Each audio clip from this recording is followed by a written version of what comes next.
लिखने वाले ने भी बड़ा कमाल लिखा है। सपने और लक्ष्य में बस एक ही अंतर होता है, सपनों के लिए बिना मेहनत की नींद चाहिए और लक्ष्य के लिए बिना नींद की मेहनत चाहिए। अगर आपको अपने लक्ष्य पूरे करने हैं तो आपको जागना ही पड़ेगा। बिना मेहनत किए कुछ भी हासिल नहीं हो सकता। Hi guys, welcome to motivation. ये कहानी भी कुछ ऐसी ही है। अपनी लाइफ में कोई भी काम छोटा या बड़ा नहीं होता, बस देर होती है उस काम को पूरे लगन से करने की। ये कहानी एक शिल्पकार की है। वह पहाड़ों से बड़े बड़े पत्थर तोड़कर लाता और उसे आकार देकर मूर्तियां बनाता। इस काम में मेहनत ज्यादा और आमदनी कम थी। दिन भर धूप पसीने में वह काम करता और पत्थर तोड़ता। यह काम उसके पूर्वज भी किया करते थे। एक दिन शिल्पकार काम कर रहा था और उसने सोचा कि यह छोटा मोटा काम करने से क्या फायदा है।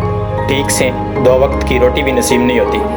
अगर मैं बड़ा आदमी बन जाऊं तो काम ज्यादा नहीं करना पड़ेगा और बैठकर आराम से मौज करूंगा।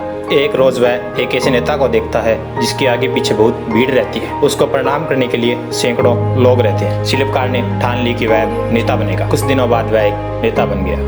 नेता बनने के बाद एक दिन वह एक रैली कर रहा था। धूप काफी तेज थी। धूप की गर्मी वह सहन नहीं कर पाया और बेहोश हो गया।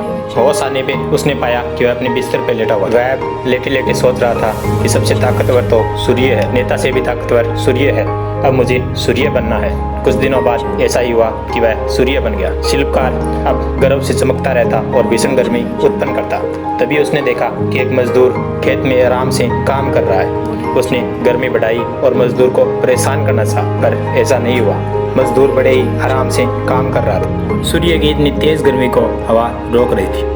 तब शिल्पकार ने विचार किया कि हवा बनकर मैं शक्तिशाली बन जाऊं। कुछ दिनों बाद वह हवा बन गया। हवा बनकर वह इतराता चिटलाता इधर उधर घूमने लगा। अचानक उसके सामने एक विकराल पर्वत आ गया जिसके पार वह नहीं जा सकता। वह सोचने लगा कि सबसे ताकतवर पर्वत है। हवा भी उस विशालकाय पर्वत के आगे नहीं जा पा रही थी। अब उसने विचार किया कि क्यों न मैं पर्वत बन जाऊं, और वह पर्वत बन गया।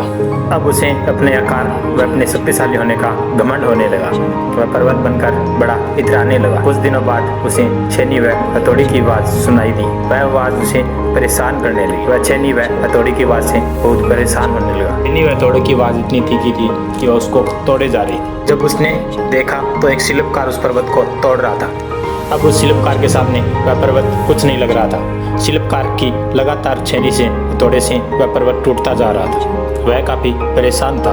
नींद खुली तो उसने आईने में पाया कि वह विशाल पर्वत को तोड़ने वाला, साहस करने वाला शिल्पकार कोई और नहीं, वह खुद ही है। अब वह जान चुका था कि दुनिया में कोई भी काम छोटा या बड़ा नहीं होता, बस उसको करने की लगन छोटी या बड़ी होती है। ये छोटी सी कहानी आपको क्या सिखाना चाहती है ये तो आप जान ही चुके हैं। कर दिखाओ कुछ ऐसा कि लोग करना चाहें आपके जैसा। जल्द ही मिलते हैं एक नई कहानी के साथ। मुस्कुराते रहिए।